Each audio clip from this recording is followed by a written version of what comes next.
Uh, Here we are, Victor Santa Cruz, halfway through the year. You've actually gone beyond the halfway point now. You'd already hit the halfway point from the GNAC schedule. Had a big non-conference test against Colorado School of Mines. What did you learn about your team in that mid-season test right there? Yeah, I learned that you got a team of guys that really enjoy playing with each other. They're bought in.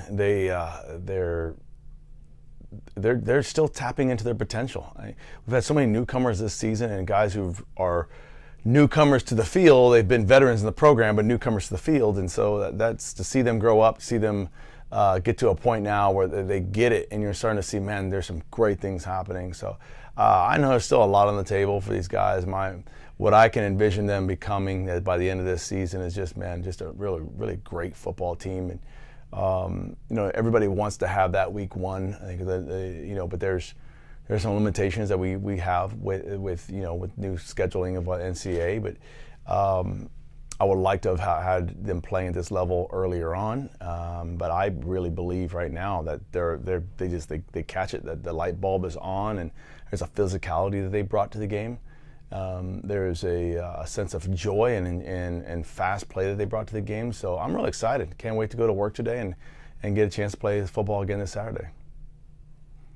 I think it's safe to say that you want to give major props to your defense this week. Talk about how you want to carry that momentum coming into this week's game. Yeah, I thought the defense played great against what is one of the best offenses in the country. And to see those guys, I think that's where you get excited about. And my original point was, they're playing the 11-to-1 ratio we always talk about. Their understanding is that they're all individually great athletes, they're all individually good football players, but real great football is when you put your individuality down and you pick up the mantle of that 11-to-1 ratio. It's about a team, and that's what I love about the game of football, particularly college football. It's the competition is so great that it's going to show whether or not you're truly 100% bought in with that one play at a time, that one call. Are you doing are you holding up your piece of the wall? And I think about that as defense. You're building a wall, essentially. You're doing, and every brick matters. And if one of that bricks is slightly turned out, or not in, and not patient with their responsibility, then what ends up happening is those creases happen, those breaks come in the wall. And where I really enjoyed Saturday night was I saw a defense that played great the whole night. They when there was a setback, they quickly fixed it. And the sideline operations, the way they conducted themselves, the professionalism to go to work when they weren't on the field, instead of trying to watch the game, that was a big improvement for us.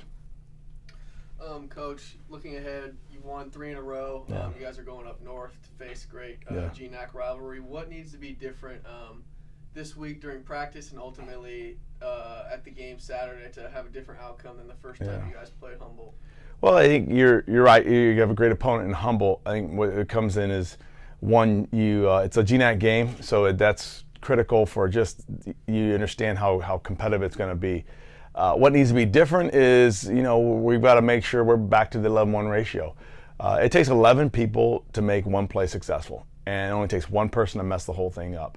And so for us, we need to continue this progression that we have had in these last recent weeks. And when you do that, and you really know what you have to do, then your athleticism becomes the bonus. I think people can mess it all up when they say, man, that's a great athlete, why aren't you playing him? Well, yes, he is a great athlete, but there's a system responsibility that has to happen. And when the two finally converge to become one, that's when you got something great. And you see the last 3 weeks that convergence that we're looking for is happening, and it begin to pick up at an exponential pace. So right now for us this week, continue to get better at what we do.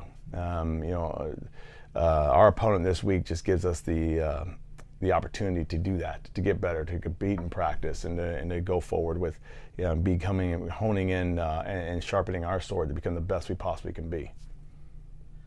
Like we said earlier about just kind of every brick matters to that wall defensively, but as you look through all 3 phases of the game, I mean, it could be the same question: offense, defense, special teams. It's hard to pick out one star. I mean, on special teams, the guy that stood out to me was Carter Crogero. Yeah. He's accurate with his short snaps, and he's going downfield, making tackles.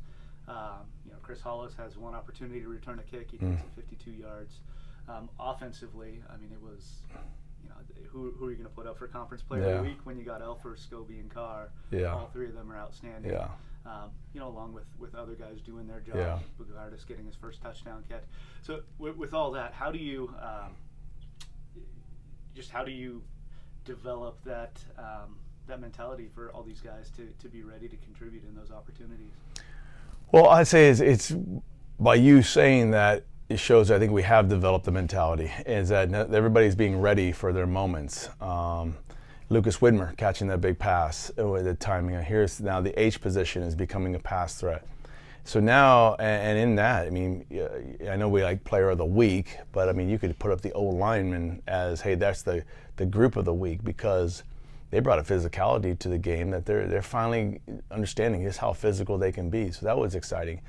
I always player of the weeks, player of the game, player of the years. Those are all great awards to give, and it's real. I'm happy for the person that gets it because they're doing something special. But if you put that one person on the field by themselves and say go win the game, it'll never happen. And that's where you look at football demands that you have got to be all in with a group of a total of 11 guys, and it comes back to the highlights will show up for individuals as the group plays together well.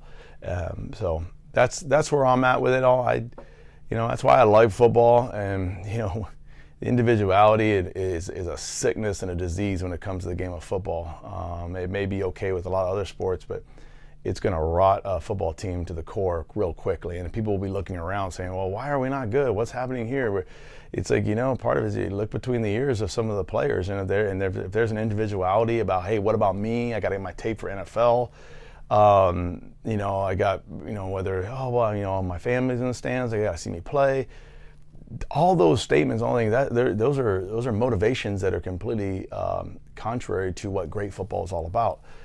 So the more you have guys lay down their individuality, the more you begin to have greatness come out, and the more they can see that that's a vital tool for just successful families, successful businesses, successful marriages. Then it's like, man, you're catching on to what real championship living is, and that's what we're about here. And then just two more questions. First one, just about Humboldt State. What are some of the key matchups that you're going to have to win in order to have success on Saturday? Well, you got a team in Humboldt that's once again they're extremely veteran. You look at the very beginning of seasons to where they are now.